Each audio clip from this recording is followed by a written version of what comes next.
अस्सलामुअलैकुम नाजरीन, राह टीवी के स्पेशल ट्रांसमिशन राह स्पेशल के साथ मन्नार अहमद सिद्दीकी हाजिर खिदमत है। दोस्तों, आज का हमारा ये प्रोग्राम अगेन एक एजुकेशन ओरिएंटेड प्रोग्राम है और हम बात करेंगे एजुकेशन के हवाले से। और एजुकेशन में हम बात कर रहे होंगे बिज़नेस एजुकेशन की। और बिज़नेस एजुकेशन के बारे में अगर बात की जाए तो it is one of the most leading and well growing education field for the past 2 decades. And the people all across the globe, especially the people in Pakistan, have indulged themselves in this field of business education, and it generally includes BBA, MBA and PhD programs.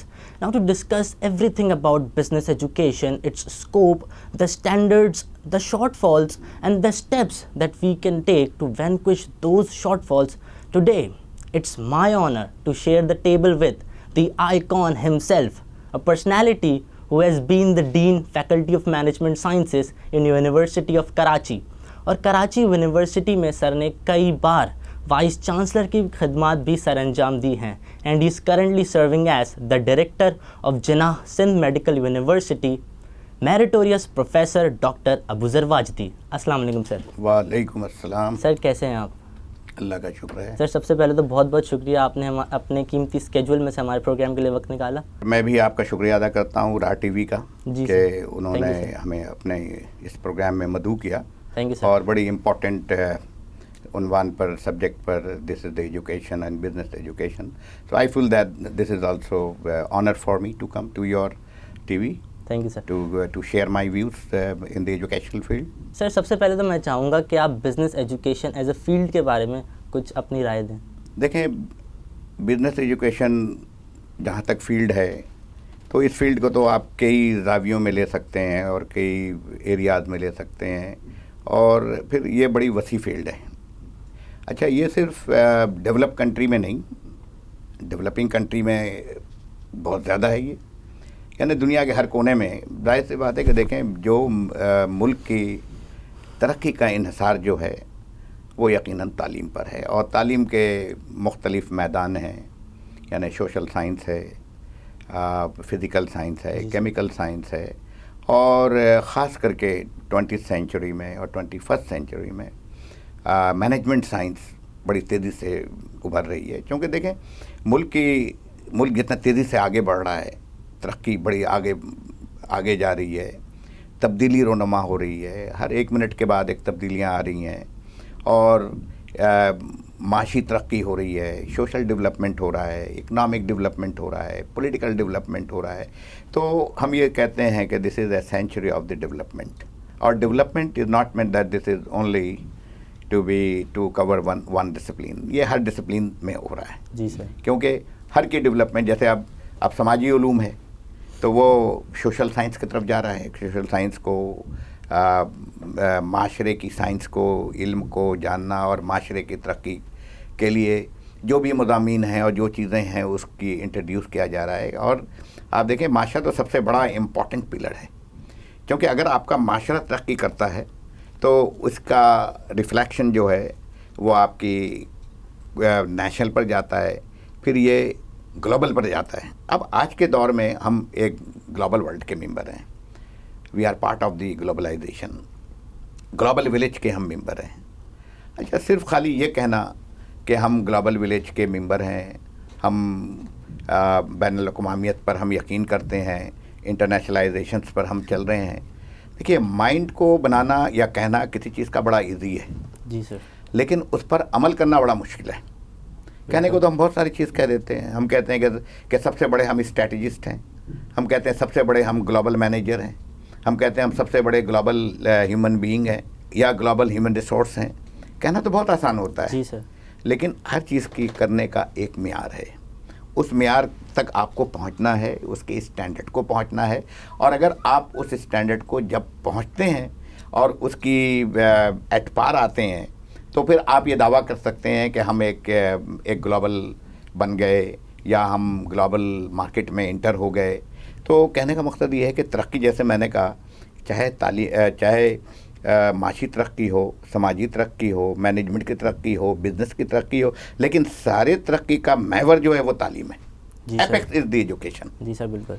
क्योंकि अगर तालीम नहीं है तो फिर अच्छा, फिर ये कि ये तो तरक्की का है, लेकिन आप देखें तालीम का मकसद सिर्फ ये नहीं है कि आप डिग्रियां ले लें। जी सर। और एक इंसान अगर उसके पास डिग्री नहीं है तो वो तालीम याफ्ता नहीं है। मैं तो कहता हूँ कि तालीम याफ्ता हर वो इंसान है, हर वो तालीम से आशना है जिसके अंदर रैशनलिटी है। जी सर, बिल्कुल। जो गलत चीज़ों को गलत समझ सकता हो और अच्छी चीज़ों को अच्छा समझ सकता हो, और गलत और अच्छी में जो तमीज़ कर सकता हो, मैं समझता हूँ कि वही वो तालीम याफ्ता है। जी सर। डिग्री ठीक है, एजुकेशन डिग्री देती है, मुख्तलिफ फील्ड में देती है, अपने अपने एरिया में स्पेशलाइज कराती है, लेकिन जो कॉमन तालीम का जो मकसद होता है ना कि वो तो ये है कि क्या अगर हम कहते हैं कि मास अवेयरनेस है एजुकेशन की लोगों में, तो इसका मतलब है कि अब हर मजदूर जो है वो तो डिग्री नहीं है ना। जी सर। क्या आपके मजदूर को भी अवेयरनेस है कि उसको वोट किसको देना चाहिए, किसे नहीं देना चाहिए? क्या वो अच्छे बुरे का तमीज़ कर सकता है? अगर 2 शख्सियत या 3 शख्सियत या 4 शख्सियत आपके लड़ रहे हैं, तो एक मजदूर है, उसके बाद PhD की डिग्री नहीं है, मास्टर की डिग्री नहीं है, वो सिर्फ मैनुअल वर्क करता है, फिजिकल एफर्ट्स करता है, लेकिन हम ये देखते हैं क्या उसकी सोचने की यार्ड स्टिक क्या है, उसकी क्या कोई स्टैंडर्ड है जिससे वो सोच सकता है? क्या उसके अंदर अपने अक्ल को इस्तेमाल करने की सलाहियत है? और अगर वो अपने अक्ल को इस्तेमाल करता है तो हर वो इंसान जो अक्ल के ज़रिया काम करता है वो एक रैशनल इंसान कहलाता है। और रैशनलिटी यही आपको बताती है कि क्या चीज़ अच्छी है और क्या बुरी है। तो अगर एक वोटर आता है और हम कहते हैं कि मास एजुकेशन है, तो हम ये कहते हैं कि भाई वो अगर उसने वोट सही दिया है तो इसका मतलब है कि ये सोसाइटी डेवलप सोसाइटी है, और ये सोसाइटी एक एजुकेटेड सोसाइटी है। कम से कम यहाँ के वो लोग जिनके पास डिग्री नहीं है लेकिन उनके अंदर भी ये सोचने की है कि किसे हमें लाना चाहिए, किसे, ये एक तो तालीम हो गई। अब मैंने कहा कि एजुकेशन जो है वो महवर है। अब एजुकेशन में ब्रांचेस आ गए। पहले ट्रेडिशनल एजुकेशन चला, फिर 20वीं सदी के पहले का एजुकेशन था, 20वीं सदी के एजुकेशन में तब्दीली आ गई। अब एजुकेशन जो है वो बाइफर्केशन होना शुरू हो गया, अपनी अपनी डिसिप्लिन बनाना शुरू कर दिया, अपनी कुव्वत के और अपनी तमाम पोटेंशियल्स के साथ वो एजुकेशन जो है आगे बढ़ना शुरू हुआ। जी सर। अब इस तरह एजुकेशन के एरियाज आना शुरू हुए। फिर ये डिटरमिन किया गया कि कौन सी एजुकेशन किस के लिए काम आएगा, किसके लिए तयन किया जाए। यानी सोशल साइंस के लिए, माशरे की तरक्की के लिए, सोशल साइंसेस के लिए सोशल साइंस का सब्जेक्ट लाया गया।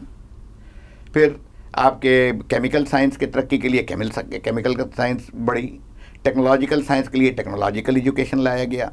इसी तरह अब इससे भी हमें इनकार नहीं है कि तरक्की तो है, तालीम भी है, लेकिन तरक्की कैसे होगी, तब्दीली कैसे आएगी, तालीम याफ्ता कैसे होंगे, अब ये दूसरा सवाल है। जी सर। अब ये सवाल वो है जिसमें ये देखा जाता है कि एक माशरे में, एक मुल्क में कौन कौन से ऐसे डिसिप्लिन हैं जो, क्योंकि देखें हर आदमी इक्वल तो नहीं है ना। आप एक सोशल साइंस की तरफ आपका रुझान है, दूसरा कहता है कि हम बिज़नेस करेंगे, बिज़नेस सबसे इम्पॉर्टेंट है। सारी तरह की जो मैं अभी कहना चाह रहा था कि जितने भी डिसिप्लिन है या जितने भी एरिया हैं, जितने भी तरक्की के एरिया हैं, उन सब का सबसे बड़ी चीज़ है इकोनॉमी। अगर आपकी इकोनॉमी अच्छी होगी, बिज़नेस अच्छी होगी, क्योंकि देखें मुल्क आपकी इकोनॉमी पर चलता है, आपकी फ़ौज इकोनॉमी पर चलती है, आपके अवाम इकोनॉमी पर चलते हैं। अगर इकोनॉमी अच्छी नहीं है या अगर इकोनॉमी के एवेन्यू नहीं है, उसको हम जनरेट नहीं कर सकते हैं, तो even we can not defend our country. जी सर। यानी अगर आप एक मिसाल ले लें कि हमारे यहाँ हर मुल्क में military plays very important role, ठीक है ना, लेकिन मिलिट्री को इमदाद कौन देता है? जी सर। वो अपने अखराजात को कैसे करती है? ये आपके टैक्स है, आपके बजट के जरिए दिया जाता है।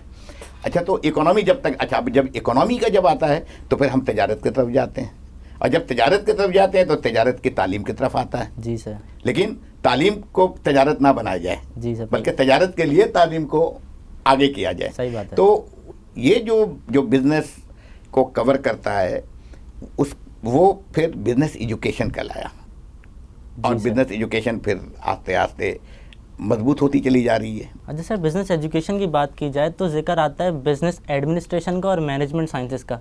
सर ये दोनों एक ही चीज़ हैं या इनमें कोई फ़र्क है? देखिए, बिज़नेस एडमिनिस्ट्रेशन जो अगर आप कहते हैं कि फैकल्टी ऑफ बिज़नेस एडमिनिस्ट्रेशन, तो ये एक ट्रेडिशनल है कि उसमें सिर्फ बिज़नेस एडमिनिस्ट्रेशन के सब्जेक्ट को आप ले आते हैं और जब आप कहते हैं फैकल्टी ऑफ मैनेजमेंट साइंस, तो ये मैनेजमेंट कवर करता है बहुत सारे अपने एरियाज़ को। जैसे मैनेजमेंट, अगर खाली आप फैकल्टी ऑफ बिजनेस एडमिनिस्ट्रेशन का उसमें कहें कि भाई public administration is the field, नहीं चलेगा। आप कहें इकोनॉमिक्स उसका फील्ड है, नहीं चलेगा।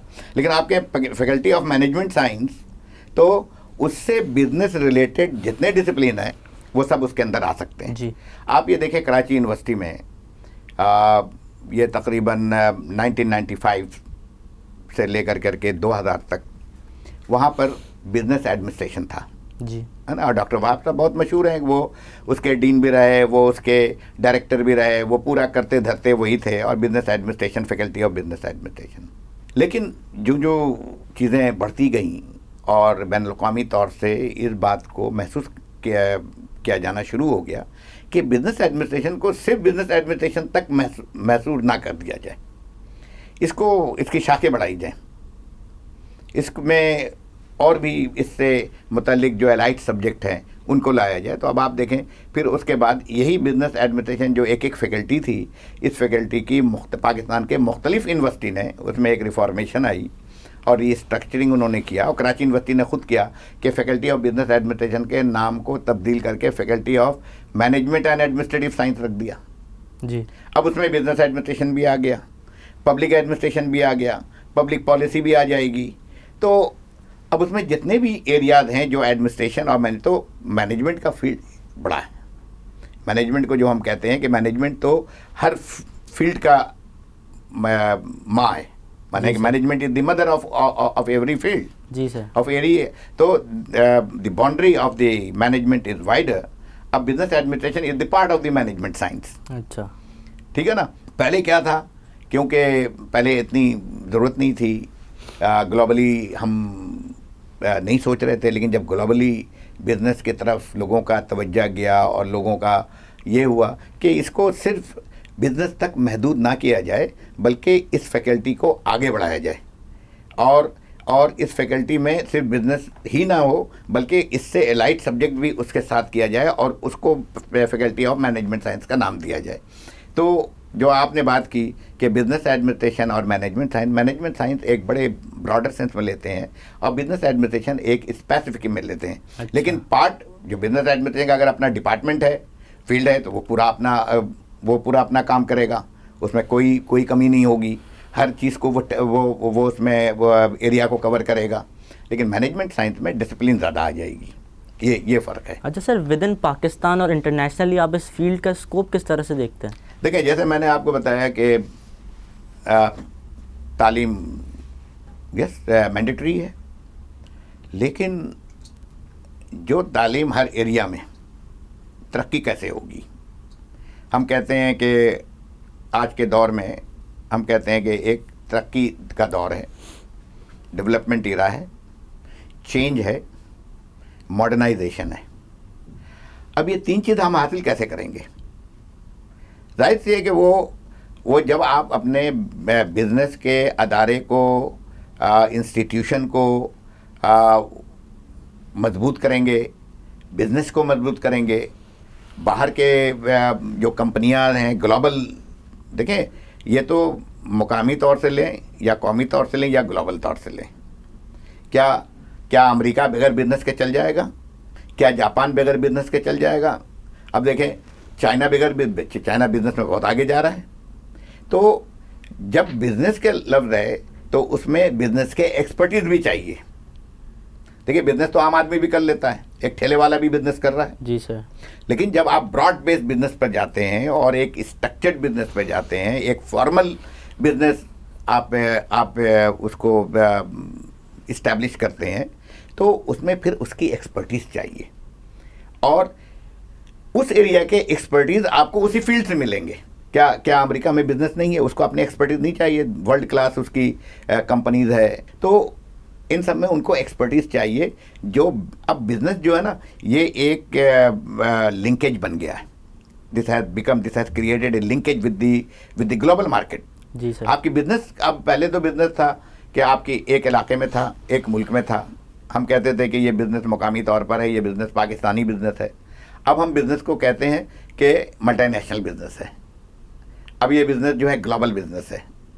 अब आप अगर तरक्की चाहते हैं और ग्लोबल दुनिया में और कॉम्पिटिटिव एडवांटेज में आप कॉम्पिटिटर बनना चाहते हैं, तो आप सिर्फ अपने प्रोडक्ट को लेकर अपने ही कंज्यूमर पर आप नहीं कर सकते। अब एक ग्लोबलाइजेशन का जो कॉन्सेप्ट है कि इट इज़ श्रिंकिंग वर्ल्ड को श्रिंक कर रहा है, वर्ल्ड को नहीं कर रहा है, इंसान के जहन को कर रहा है। लोग एक दूसरे के करीब आ रहे हैं, और करीब आ रहे हैं तो एक दूसरे की चॉइस का पता चल रहा है।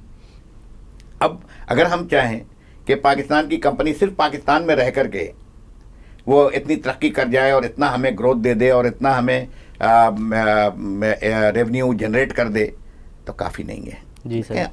अब मुल्क के तरक्की करने का ट्रेंड चेंज हो गया। अच्छा सर, किस तरह का स्टूडेंट जो है, किस एकेडमिक बैकग्राउंड का स्टूडेंट सर इस बिज़नेस एजुकेशन की फील्ड में आ सकता है? ठीक है, अभी तो मैंने आपसे ये कहा कि ये तो पहले एक ये मुसल्लमा हकीकत है कि बिज़नेस सारी दुनिया में, बिज़नेस एडमिनिस्ट्रेशन की, मैनेजमेंट साइंस की, सब जगह इसकी अहमियत है। और हर दुनिया के, चाहे तरक्की याफ्ता हो, तरक्की पजीर हो, चाइना हो, जापान हो, अमेरिका हो, फ्रांस हो, सब जगह मैनेजमेंट की फील्ड है। और सब कहीं बिज़नेस के नाम से है, कहीं मैनेजमेंट के साइंस से है। क्यों अगर हम ये कह दें कि भाई अगर उसकी ज़रूरत नहीं है तो फ्रांस इतना बड़ा सुपर पावर है, या अमेरिका इतने बड़े, तो उन लोगों को बिज़नेस एडमिनिस्ट्रेशन की ज़रूरत नहीं है, उनके पास तो पैसा है, लेकिन नहीं, वो एक्सपर्टीज़ की ज़रूरत है। अच्छा, अब जो दूसरा आपका सवाल है कि किस किस्म के स्टूडेंट जो हैं। जी सर। देखिए, एक तो बिज़नेस में, जो बिज़नेस एडमिनिस्ट्रेशन में या उस फील्ड के रिलेटेड, सबसे पहले तो ये देखा जाता है कि आपकी ग्रेजुएशन और इंटर आपका क्या लेवल है। मिसाल के तौर पर कि एक इंटर कॉमर्स करके आया और एक बीकॉम करके आता है, तो ऐसे स्टूडेंट या ऐसे कैंडिडेट जिनकी कैरियर वो अपना बिजनेस में लाना चाहते हैं, ऑर्गेनाइजेशन में जाना चाहते हैं, मैनेजर बनना चाहते हैं, बैंक में जाना चाहते हैं, तो यानी अब देखिए बहुत सारों का ये कैरियर है कि वो कहते हैं हम बैंक में तो नहीं जाएंगे, हमें तो सिविल सर्विस में जाना है, तो वो सोशल साइंस की तरफ अपना करेंगे। यानी वो उन्हें अपने मकासद को हासिल करते हैं या नहीं करते, लेकिन सबकी अपनी एक कैरियर डेवलपमेंट होती है। हमारे पाकिस्तान में ज़रा मसला ये है कि हमारे यहाँ स्टूडेंट की काउंसलिंग नहीं है। जी सर। जिसको जाना कहीं चाहिए वो जहाँ करता है, जहाँ उसको मौका मिलता है, कहता है यहाँ चले जाओ।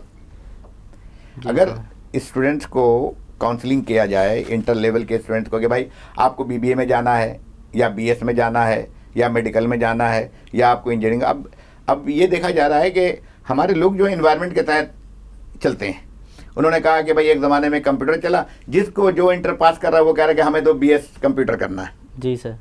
सर मैंने तो एक ज़माने में मेडिकल चला, सब जिसको देखो क्रेजी है मेडिकल के लिए, अभी भी है। जी सर। लेकिन अब चेंज आ रहा है। सर मैंने तो ये तक देखा है कि लोग जब उनकी इंटर की परसेंटेज आती है, वो जाते हैं कराची यूनिवर्सिटी में एडमिशन लेने के लिए, तो वो परसेंटेज के हिसाब से देख रहे होते हैं। अच्छा हमारी 75% आई है, तो 75% का जो कट ऑफ चल रहा है, हम उस फील्ड में एडमिशन लेंगे। बिल्कुल सर। वो मतलब एक स्टूडेंट है जो मैथ्स में अच्छा है, सर वो केमिकल इंजीनियरिंग में एडमिशन ले रहा है क्योंकि उसकी परसेंटेज 75 आई और केमिकल इंजीनियरिंग का कट ऑफ 75 है। अच्छा, अब ये देखें, इसमें असल ये होता है कि हमारे यहाँ दो किस्म से लड़कों की एस्पायरेशन को, उनकी जो चीज़ वो चाहते हैं उसको जांचा जाता है कि एक तो हुआ कि उसकी एकेडमिक मार्क्स क्या है, और दूसरा ये देखा जाता है कि उसकी अपनी जो एकेडमिक उसकी अपनी नॉलेज क्या है। जी सर। है ना, कि नॉलेज तो आपको होगा, नंबर आपके पास है, मैं अभी आप मुझसे बात कर रहे हैं, मैं अंदाज़ा कर सकता हूँ कि आपकी नॉलेज क्या है। जी सर। तो नॉलेज बेस्ड और एकेडमिक बेस्ड। एकेडमिक जो होता है वो नंबर बेस्ड होता है। जी। अब नॉलेज का आपने 100 मार्क्स रखा, 60% वेटेज दिया आपने कि नॉलेज बेस्ड हम देंगे, कि वो या MCQ दे दें या क्वेश्चन दे दें और इंटरव्यू कर लें, और 40% हमने कहा कि नहीं, उसका जो एकेडमिक है कि 80% लिया हुआ एक स्टूडेंट, और खुदा न खास्ता उसका नॉलेज बेस में कम हुआ, तो कम से कम उसका वहाँ ज़्यादा हो जाए। जी सर। तो 40% वेटेज उसको हुआ दिया, तो इस तरीके से उसको बैलेंस किया जाता है, और बैलेंस कर फिर उसकी दोनों मिलाकर क्यूमुलेटिव मेरिट बनता है, और मेरिट को देखा जाए। लेकिन असल जो सबसे पहला डिसीजन जो है ना, वो एडमिशन के प्रोसेस से पहले है कि लड़का अपने आप को, अपने माइंड को क्या बनाता है। उसको ये देखना चाहिए कि उसकी अपना इंटरेस्ट क्या है। ना कि हमारे यहाँ ज़्यादातर लोग कहते हैं कि भाई वो पेरेंट ने कहा कि बेटा तुम्हें मेडिकल में आना, वो मेडिकल में चला जाता है। सर बिल्कुल। तो कहता है हम चाहते हैं कि तुम बिजनेस एडमिट करो, वो बिजनेस एडमिट। देखिए इसमें पेरेंट का नहीं, ज़िंदगी पेरेंट को नहीं चलाना होता है। अच्छा क्योंकि हम ट्रेडिशनल में अभी तक हैं तो हम पेरेंट वगैरह के, लेकिन बाहर के मुल्कों में छोड़ दिया जाता है कि भाई लड़का जो कहेगा, स्टूडेंट जो कहेगा, लड़के लड़कियां जो अपना डिसीजन लेंगी वो कहते हैं कि भाई we are nothing to do, आप अपना फैसला करो, अपने यहाँ आओ और अपने सलाहियत के तहत तुम देखो कि where you can display your ability. This is not my task कि बीइंग ए पेरेंट हम आपको कहें कि आप मेडिकल में जाओ और आप इसमें जाओ और इसमें जाओ, क्योंकि this is a kind of the pressure, psychological pressure. जी सर। मैं बाप हूँ, मैं अपने बच्चों को यार मैं तो तुम्हें देखना चाहता हूँ कि तुम मेडिकल में, बच्चा कहता है कि नहीं मेरे तो 80%, लेकिन मैं मेडिकल में नहीं जाना चाहता हूँ, मैं जाना चाहता हूँ बिजनेस में। तो अब तो खैर आस्ते आस्ते ये हो रहा है कि लोग बच्चों की काउंसलिंग भी हो रही है, बहुत सारे इंस्टीट्यूशन भी खुल रहे हैं जहाँ बच्चों को एडमिशन से पहले उनको काउंसलिंग किया जाता है, उन्हें बताया जाता है और फिर बच्चा अपना भी, अब वो वाली आज से अगर हम 10 साल पहले वाला देखें तो अब बड़ा फ़र्क आ गया है। अब स्टूडेंट खुद भी अपना सोचते हैं कि हमें कहाँ पर, किस में कॉम्पिटेंसी है, किस में हमें जाना है, हमारा ट्रेंड क्या है, हमारा रुझान क्या है, तो उस तरीके को देख करके वो अपना फैसला करते हैं। जी सर। तो ये है तरीका। सर जिस तरह से आप एप्टीट्यूड की बात कर रहे थे कि एप्टीट्यूड चेक होता है, सर एक स्टूडेंट जो बिजनेस एजुकेशन की फील्ड में आना चाहता है, सर कौन कौन सी स्किल्स होनी चाहिए उसके अंदर, क्या कॉम्पिटेंसीज होनी चाहिए जो इस फील्ड में आना चाहता है? देखिए जो इस फील्ड में आता है उसे एक तो बिजनेस से रिलेटेड सब्जेक्ट नॉलेज उसको होना चाहिए। जी सर। फिर उसके बाद उसको थोड़ा मैथमेटिक्स का नॉलेज होना चाहिए, थोड़ी बहुत फाइनेंस के होने चाहिए, क्योंकि फाइनेंस के ऊपर वो पढ़ के थोड़ा सा है, थोड़ा वो अपने मैनेजमेंट के ऊपर पढ़ करके आए, बिजनेस के इकोनॉमिक्स को पढ़ के आए।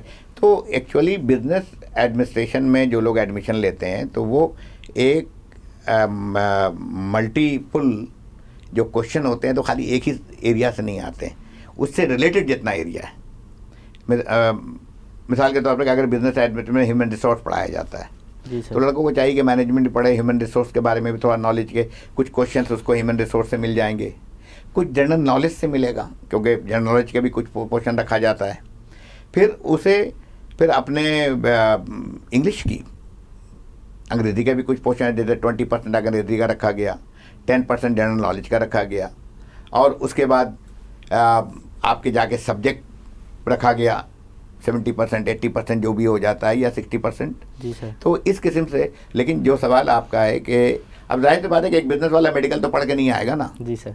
और बिज़नेस का जो क्वेश्चन उसको दिया जाएगा, चाहे BBA के एडमिशन के लिए या MBA के एडमिशन के लिए, उससे इंजीनियरिंग का नहीं पूछा जाएगा। जी सर।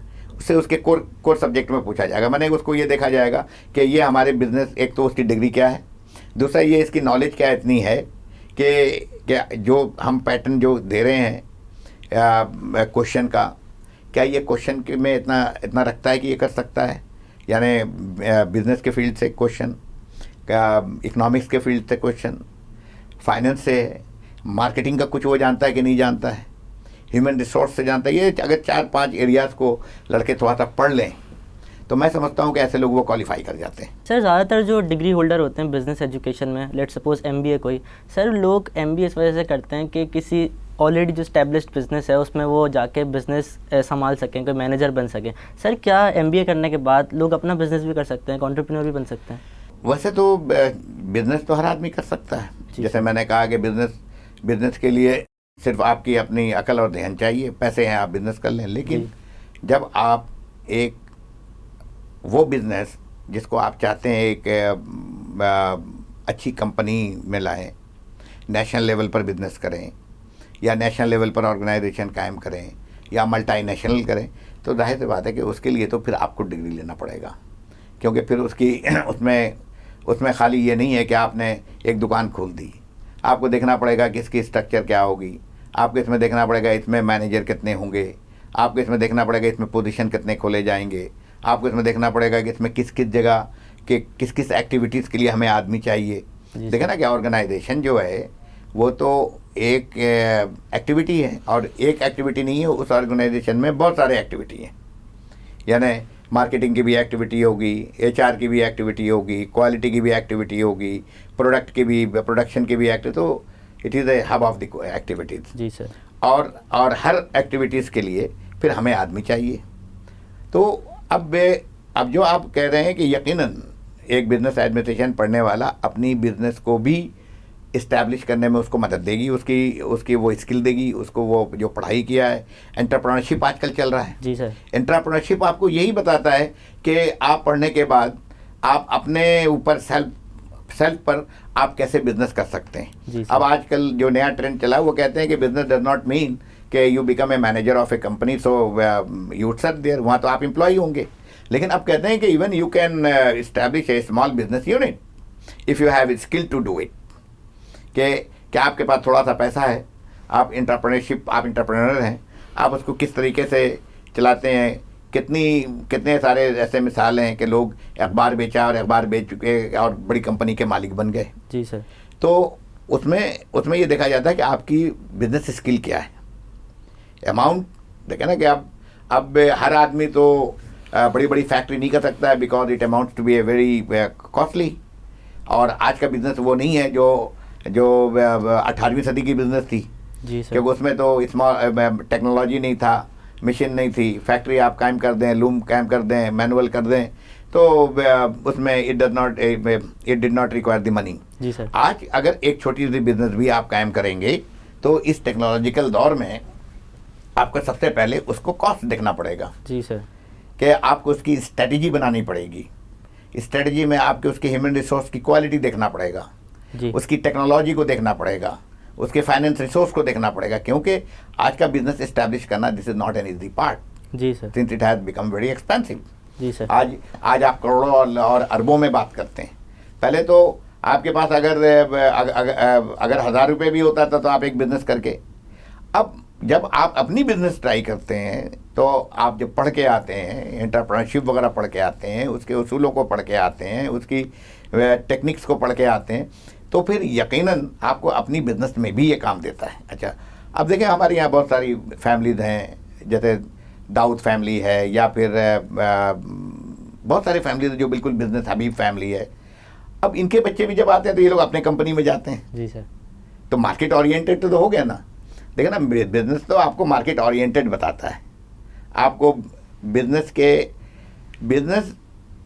इनकम वो जो होता है कि प्रोडक्ट और कंज्यूमर जी प्रॉफिटेबिलिटी के अलावा जो है बिजनेस को कायम करने के लिए मैनेजमेंट की जो चीज़ें हैं कि आप उसका विजन क्या बनाएंगे, आप उसका मिशन क्या बनाएंगे, आप उसकी स्ट्रक्चर क्या बनाएंगे, आप उसकी इंफ्रास्ट्रक्चर क्या बनाएंगे, आप उसकी लेयर्स क्या बनाएंगे, आप उसकी हायरार्की ऑफ मैनेजमेंट क्या बनाएंगे, आपकी डिपार्टमेंटलाइजेशंस क्या होगा। ये सब बड़े सवाल आते हैं। ये तो वही करेगा ना जो पढ़ करके आएगा। जी सर। जिसको ये बखूबी ऊपर से टॉप टू बॉटम और बॉटम टू टॉप पता हो। जी सर। दूसरी चीज़ ये कि देखो आजकल जो दौर में चल रहा है कि हम कहते हैं कि down sizing, right sizing, organization has become a fact.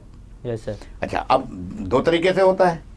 एक तो ये है कि आप इस राह में काम कर रहे हैं, राह में काम कर रहे हैं, राह टीवी में यस सर काम कर रहे हैं, और आप यहाँ के मैनेजर हैं। अब या तो आपको मैनेजमेंट स्किल नहीं है, आपने एक इनकॉम्पिटेंट को लाके बैठा दिया जी, और जब आपके अंदर मैनेजमेंट स्किल होगा तो आप फिर यहाँ के मैनेजर के लिए कितने मैनेजर चाहिए इस टीवी स्टेशन के लिए? क्या 5 चाहिए या 10 चाहिए? अगर 5 चाहिए और आप 10 रख रहे हैं, प्रेशर की बुनियाद पर रख रहे हैं जी सर, कि किसी ने फ़ोन किया कि भाई आप मेरे बंदे को रख लें, तो क्या होगा? ऑर्गेनाइजेशन फैट हो जाएगा, जी सर। फिर ऑर्गेनाइजेशन फ्लैट हो जाएगा। सर आपकी बात को कंटिन्यू करूंगा कि सर एंटरप्रेन्योरशिप के अलावा एक BBA MBA डिग्री होल्डर के लिए पाकिस्तान में और ग्लोबली सर क्या क्या अपॉर्चुनिटीज़ हो सकती हैं? वैसे तो अब बिज़नेस एजुकेशन पाकिस्तान में बड़ी आम हो रही है ना, गलियों और खेतों में भी बिज़नेस एजुकेशन चल रहा है। जी सर। अब उसमें फिर मियार की बात आती है। यस, कराची यूनिवर्सिटी है, लम्स है, CBM है, और बहुत सारे बिजनेस एजुकेशन है जो वाकई अपने मियार को कायम किया हुआ है, और बहुत सारे ऐसे हैं जो बिजनेस एजुकेशन को मशरूम बना दिया। जी सर। तजारत का हिस्सा, माने कि हम कहते हैं कि तजारत करना सीखो, वो उसको दूसरे किस्म से तजारत कर रहे हैं। अच्छा, बिल्कुल। तो अगर आप अपनी ऑब्जेक्टिव से डिविएट कर जाएंगे, आपका तो मकसद है कि बिजनेस अच्छा बिजनेस एजुकेशन इंस्टीट्यूशन आप कायम करें, जिसमें लड़कों की सलाहियत को बढ़ाएं, उसे ग्रूमिंग करें, उसे डेवलपिंग करें, उसकी स्किल को बढ़ाएं, उसकी मैकेनिज़्म को बढ़ाएं, ठीक है ना। अब आप इन चीज़ों से हट करके खाली आप कहते हैं भाई ठीक है ये हमारा बिजनेस एजुकेशन है, आप दाखिला ले लें, हम आपको डिग्री दे देंगे, तो आप क्या सीखेंगे? जी सर। फिर तो आप नहीं सीखें, आप जा रहे हैं डिग्री के लिए। हमारे यहाँ लोग एक क्रेजी है कि बस हमें बिजनेस की डिग्री मिल जाए, हमें इंजीनियरिंग की डिग्री मिल जाए। भाई आप डिग्री आपका एक ज़रूर है, लेकिन डिग्री के साथ नॉलेज बड़ी अहमियत है। सर ये जो इतने सारे बिजनेस स्कूल जो स्टैब्लिश हो गए हैं हर जगह पर, जैसे आपने भी बात करी थी सर, ये इनके स्टैंडर्ड्स में क्या फ़र्क है? जैसे IBA लम्स है, कराची यूनिवर्सिटी है सर, इनके और जो मशरूम जो इंडस्ट्री हो गई है बिजनेस स्कूल्स में, सर इनके स्टैंडर्ड्स में क्या फ़र्क है? अब तो इस स्टैंडर्ड को मेजर करने के लिए आपकी HSC बैठी है, जी सर। हायर एजुकेशन कमीशन है, और सूबाई सतह पर भी स्टैंडर्ड देखा जाता है, जी सर। और वफाकी सतह पर भी होता है। वफाकी सतह पर जो देखती है वो हायर एजुकेशन कमीशन HSC, और जो सूबाई सतह पर देखती है कि हर सूबे की चीफ मिनिस्टर सेक्रेटेरिएट की अपनी एक चार्टर इवैल्यूएशन कमेटी है, जिसका मैं भी एक्सपर्ट हूँ, मैं भी जाता रहता हूँ। अभी भी 2 दिन पहले भी हम कैसबिट में गए, दूसरी जगह गए, बकाई में गए। तो उनका ये काम होता है कि हर 2 साल के बाद वो जा कर के उसकी मॉनिटरिंग करें, उसकी इवैल्यूएशन करें। अच्छा, उसकी इवैल्यूएशन सिर्फ ये नहीं जाकर देख लिया कि भाई आपके पास क्वालिफाइड टीचर कितना है, किसी ने कह दिया हमारे पास 10 PhD है, तो it does not mean that this is a very good business education. जी सर। उसमें उसकी क्वालिटी ऑफ टीचर भी देखेंगे, उसकी क्वालिफिकेशन भी देखेंगे, उसकी इंफ्रास्ट्रक्चर भी देखेंगे, उसके स्टूडेंट से हम इवैल्यूएशन लेंगे, हम परफॉर्मा देते हैं कि स्टूडेंट उस इंस्टीट्यूशन के बारे में क्या कहता है, उनकी फ़िज़िकल फैसिलिटीज़ देखेंगे, उनकी कंप्यूटर फैसिलिटीज़ देखेंगे, उनकी इवन टीचरों के कमरे बैठने की फैसिलिटीज़ देखेंगे कि क्या इन्वायरमेंट है नहीं है, जो हमारा साइज़ दिया हुआ है उस साइज़ में है कि नहीं है।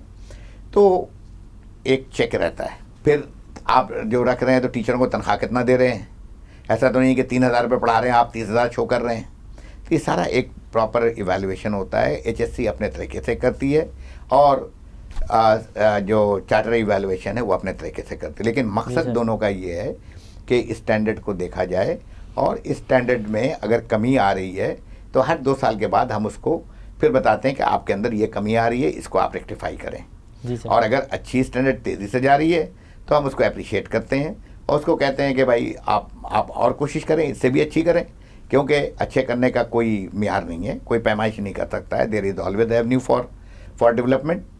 तो ये है कि अब जो पहले एक बात थी ना कि भाई कोई मियार को देखने का, हाँ, अब उसमें मियार को किस तरीके से किया जाता है, उसका तरीक़ेकार क्या है। बाद लोग सेटिस्फाई हो सकते हैं, बाद सेटिस्फाई नहीं हो सकते हैं। बात कहते हैं कि भाई देखें ये इंस्टीट्यूशन तो इतना कम है, उसको 5 स्टार मिल गया, वो इंस्टीट्यूशन इतनी अच्छी है, वो 4 स्टार पर आ गई। जी सर। अब ये तो देखें ना, मियार तो फिर आपके अदारे करते हैं ना। जी सर। अब जैसे बिजनेस एजुकेशन की नेबैक है, national business education accreditation council. जी सर।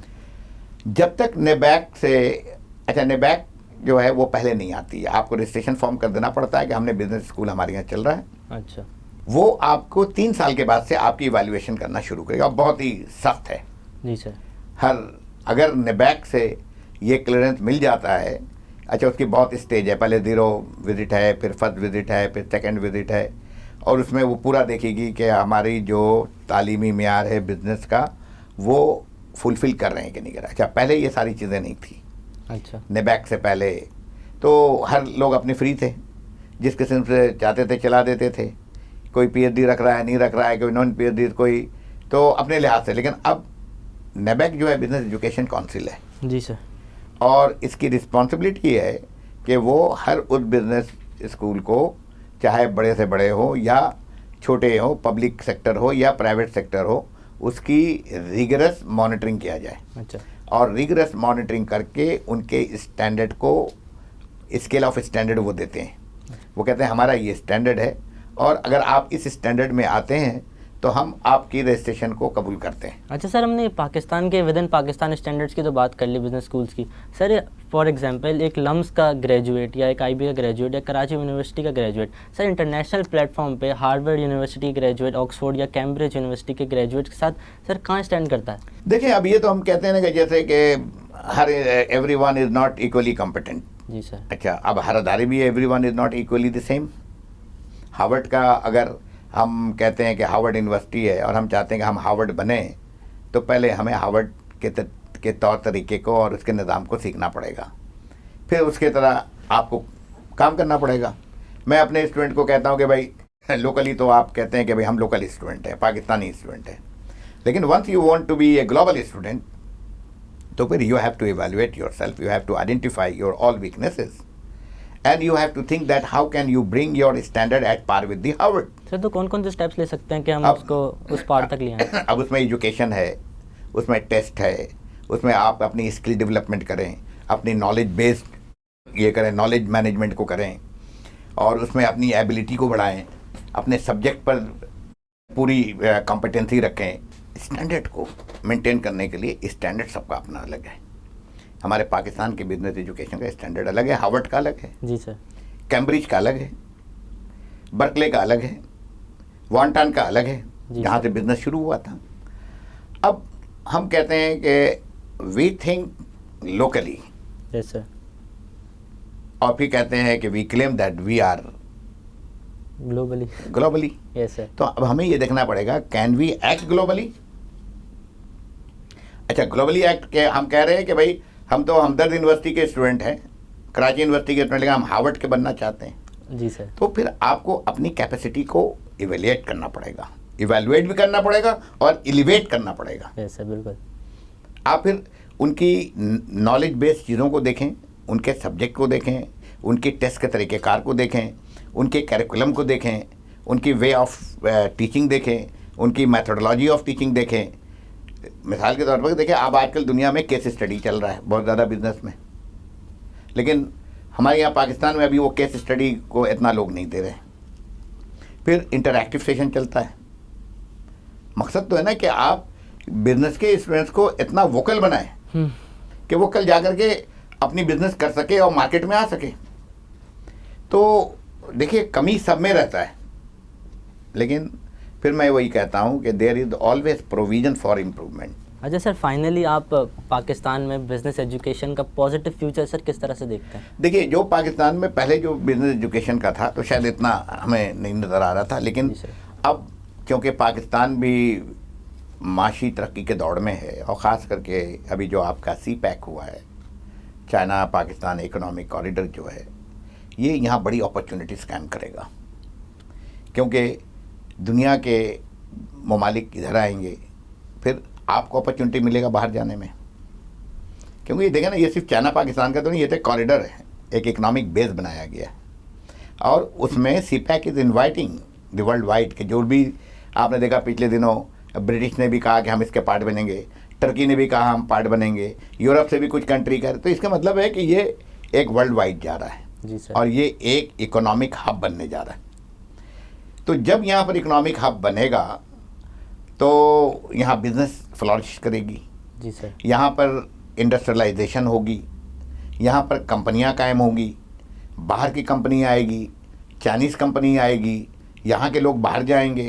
तो जब ये हमारी इकोनॉमिक एक्सपेंशन जब होगा और होना शुरू हो गया है, तो जाहिर सी बात है कि उसमें जहाँ पर आपकी इंजीनियरिंग को ज़्यादा ये मिलेगा, उसी जगह पर आपके बिज़नेस के जो स्पेशलिस्ट हैं, जो बिज़नेस एजुकेशन के जो स्टूडेंट हैं, जिन्होंने MBA किया हुआ है, जो बिज़नेस को जानते हैं, तो उन्हें वो ज़्यादा अपॉर्चुनिटी मिलेगी कि वो उस कंपनी में जा कर के वहाँ की भागदौड़ संभालेंगे और वहाँ पर बिज़नेस के ट्रेंड में होंगे, और इस तरीके से वो बिज़नेस में दाखिल होंगे, और उससे लामोहल्ला पाकिस्तान के इकोनॉमिक पर। तो कहने का मकसद है कि इसकी अपॉर्चुनिटी को मैं बहुत आगे देख रहा हूँ, क्योंकि अब पाकिस्तान भी तरक्की के दौर में आ गया है। जी सर। और जिस तरीके से आगे बढ़ रहा है, आप पाकिस्तान को आप देखें, आज से 10 साल पहले जो था वो नहीं है, या 20 साल पहले का आप पाकिस्तान देखें तो नहीं है।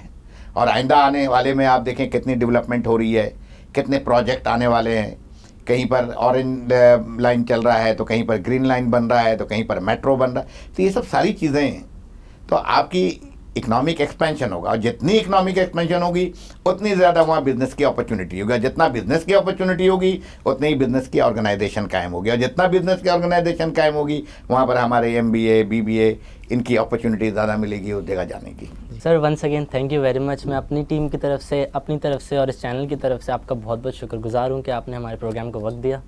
नाजरीन, राह स्पेशल के साथ मन्नार अहमद सिद्दीकी को इजाज़त दीजिए। अंटिल नेक्स्ट टाइम, अल्लाह हाफ़िज़। Thank you.